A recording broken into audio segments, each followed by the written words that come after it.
We do 65 pizzas a day at each location. And right now we're selling out well before we open. So you're basically just open 4 to 8 to let people come in to pick up their pizza. People come in, they give us their name, that's on the order, we just hand them their pizza. There's no transaction, they do it all online. And that's your menu right there, right? Yeah. That's the whole thing? We have like 6 pizzas, that's it. That's the only thing we do. You're living the dream.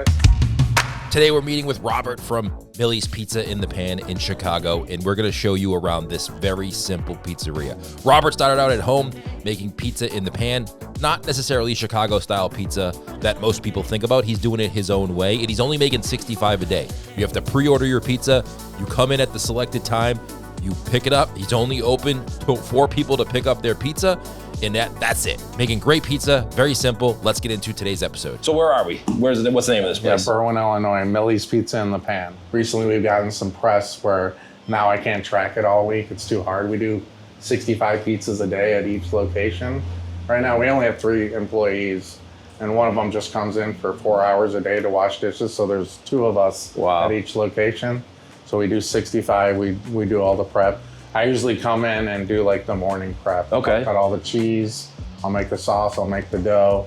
And then I got guys that come in, help pan up, and they actually like make the pizzas during service, you know. So each location, Wednesday through Sunday, 4 to 8? 4 to 8, yeah. Or-ish. Until we're sold out, yeah. So I think you said today. yeah, right now we opened it up at 8:45 in the morning, and we have like 3 pizzas left. So it's been a couple hours. Wow. So and right now we're selling out well before we open. So you're basically just open 4 to 8 to let people come in to pick up their pizza.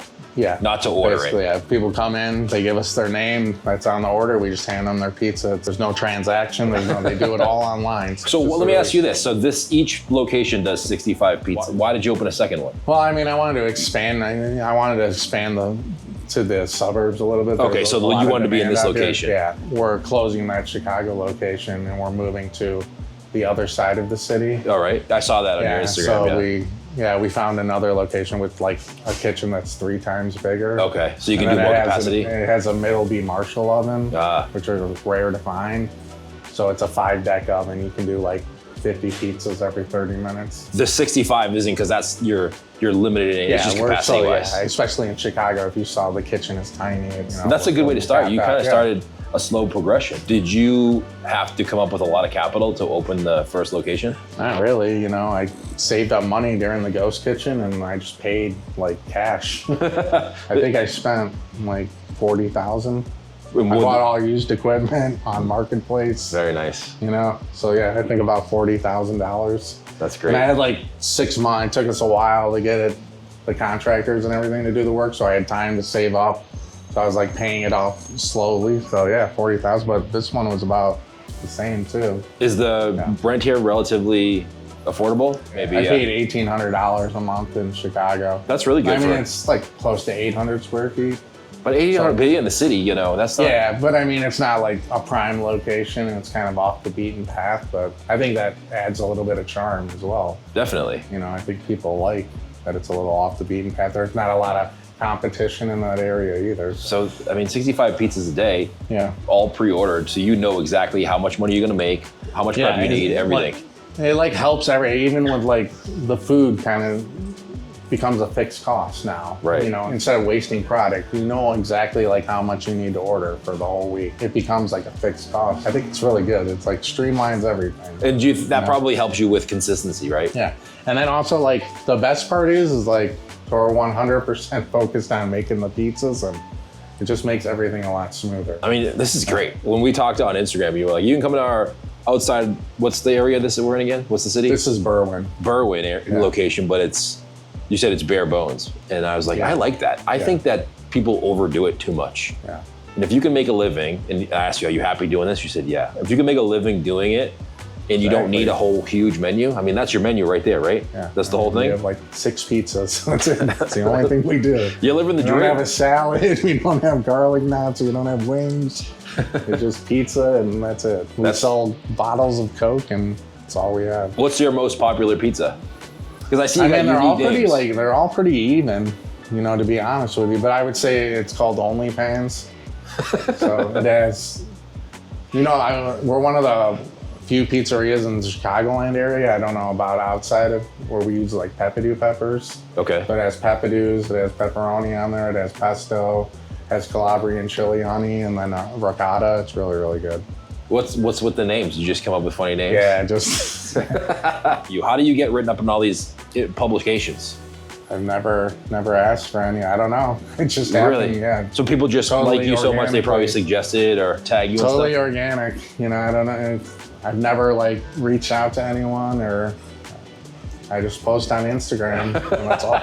So is this all just a big mystery, like how this all I happened? don't know. I just feel like either someone's looking out for me. I got lucky. Like it's pretty wild. Yeah. I mean, your pizza's got to be good though, Yeah. because if the pizza wasn't good, Yeah, we'll make you some, and hopefully you like it. You know? all right. Can we go back there and Yeah, take a look at the for kitchen? sure, yeah. All right, let's go. Here, you have to babysit the pizza the whole time because the heat's coming from the top. Okay. So you need to constantly turn it. If I were to put the pizza in here and let it cook, half of it would be really cooked and then the other half wouldn't be. So you're constantly turning it. Where at that new location, all you have to do is put it in there and you don't have to do anything. So, and then with this, the heat's coming from the top and circulating. So the toppings are getting cooked faster than the bottom's getting cooked. Okay.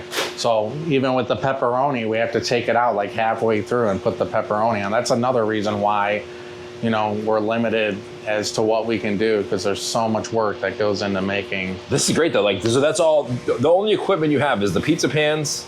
I'm sure you got dough pans, like you said. Yeah, we just the have a oven. 20-quart mixer. Wow, that's, We make like multiple batches. He's over there making some pizza right Danny's now. panning, Hey, up, what's going on? How are you? the doughs. Good, man. he's making the 65 for today. Yeah, he's starting panning them up Oh, right yeah. now. Can I go in here and yeah, look around? yeah, we let them sit around.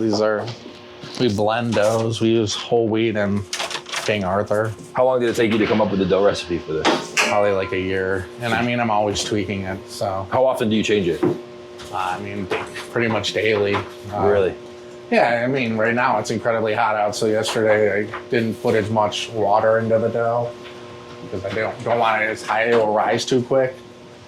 So yeah, we're love it. always tweaking depending on the weather outside. So do you tweak it just based on the weather and circumstances, or do you taste it and you're like, maybe I want to try something a little different? Yeah, I mean, as I'm making dough, I'll obviously taste it, but before I didn't even blend the flours. I was just using nothing but King Arthur bread flour, but then I started blending the doughs. I don't know, I just added some flavor. I love it. Yeah.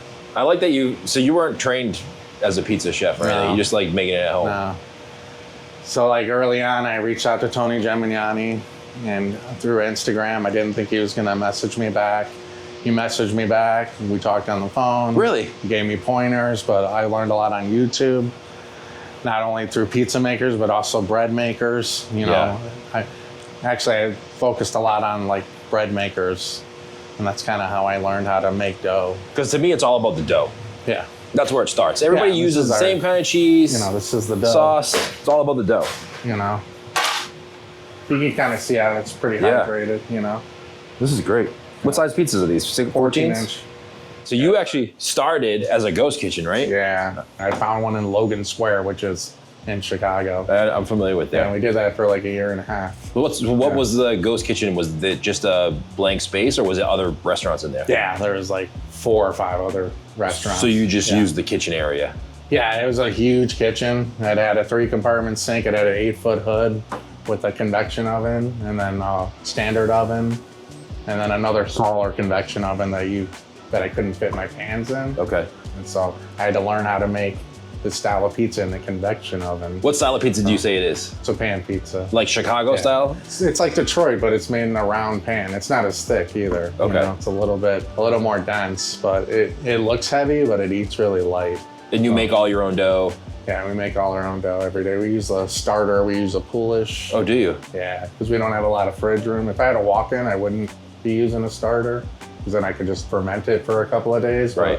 we're really limited, especially in Chicago with the space that we have. So use a poolish, cold ferment it. We use the dough tins, stack them in there. We keep them in there for like 30 hours, and then we pan them up and we cook them. That's great. They last a while though? They good? Yeah, I bought them 5 years. Yeah, I mean, So this is one you bought 5 years ago? no, this is. I've been using this every day. Look at, I mean, Yeah, these look relatively new. I mean, we wash them every time, but I mean, obviously, but yeah, over a year of using them every single day. Is this where you make all the pizzas? Like this is the same setup you would do for all your pizzas? Yeah, I mean, there'll be a lot more toppings, a lot more, but I just have enough to make these pizzas right now because I got a guy that's going to be coming later that's going to be cutting up the toppings, but I'll show you how I do it. All right, what are you making? Yeah, so I'm going to make that OnlyPans that we were talking about earlier. I love the name of that. So this is how this is part skim Galvani, but I use low moisture. I don't use the whole milk stuff. I think it makes too greasy of a pizza. We don't par bake our dough. I think par baking kind of can dry out the dough a little bit, in my opinion. You can all use the same ingredients and even same kind of dough, but everything's the way you put it together and how you cook it, and it can come out completely different. That's how we're gonna lay it in there to get that caramelized crust. Stanislaus tomatoes. I love Stanislaus. Yeah, it's tomato magic. Really simple sauce. Just red pepper flakes, garlic powder, dried oregano, salt.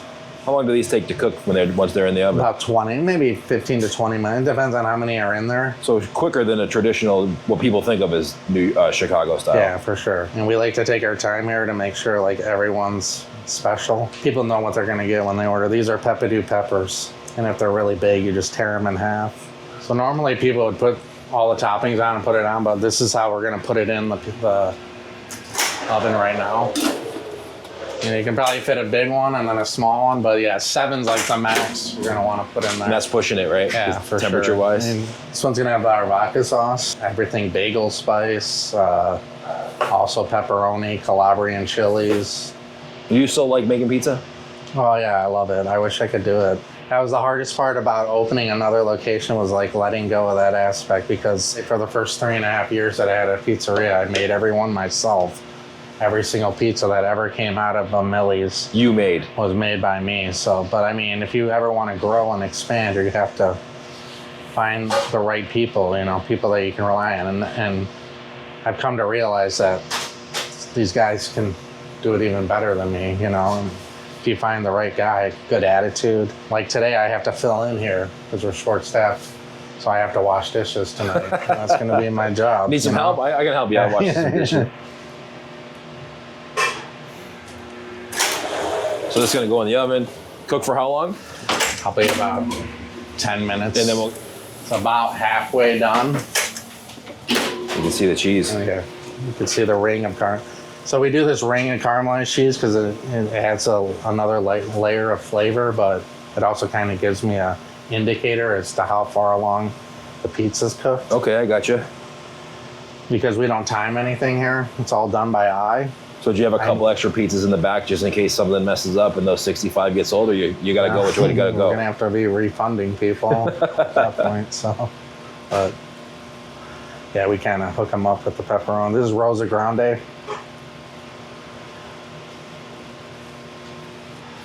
So we'll put that on, and then we'll put them, and then the rest is like,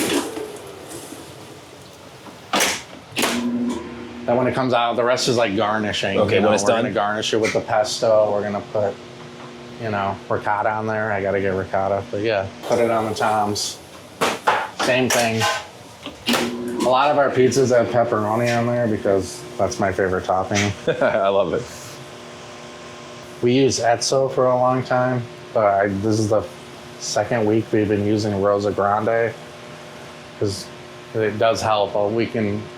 We've kind of been testing it, and we noticed that we can like put it on at the beginning of the bake, which would streamline our process.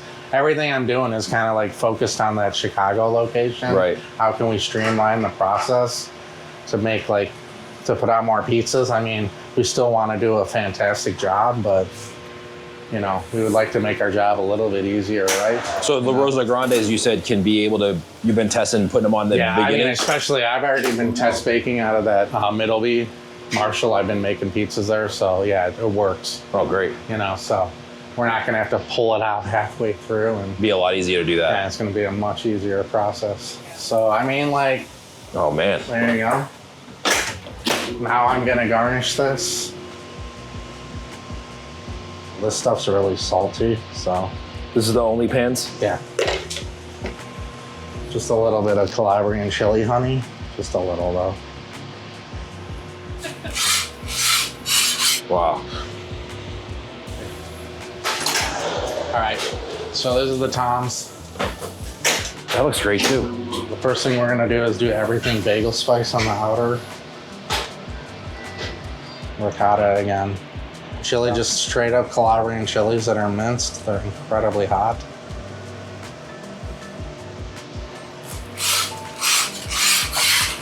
We use Crisco on the bottom of the pans as well.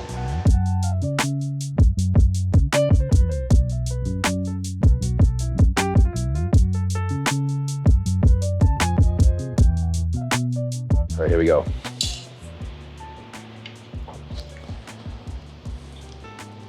Good. Yeah. It's hot, I bet.